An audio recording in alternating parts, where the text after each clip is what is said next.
Hi, everyone. This is Who Gets the Glory, and today we're reading Walking with God for March 5th. The title is Grace. Where sin abounded, grace abounded much more. Romans 5:20. Preacher and writer John Bunyan surrendered to Christ after living what he called a morally reprehensible life without God.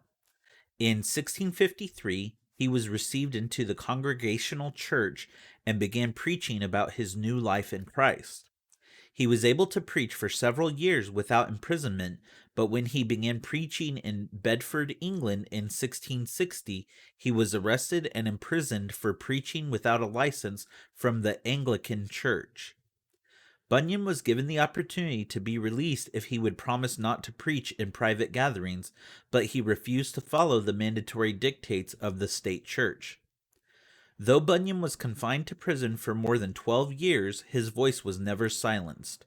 During his imprisonment, he wrote his great classic, The Pilgrim's Progress, and his autobiography, Grace Abounding to the Chief of Sinners.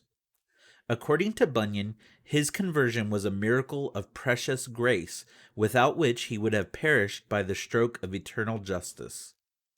The grace that John Bunyan experienced is God's favor freely bestowed on us in Christ, God's riches at Christ's expense, grace.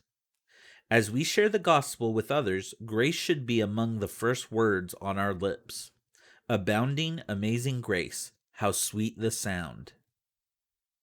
His whole gospel is a gospel of grace, words of peace and salvation. John Bunyan. Thank you for listening, and God bless you.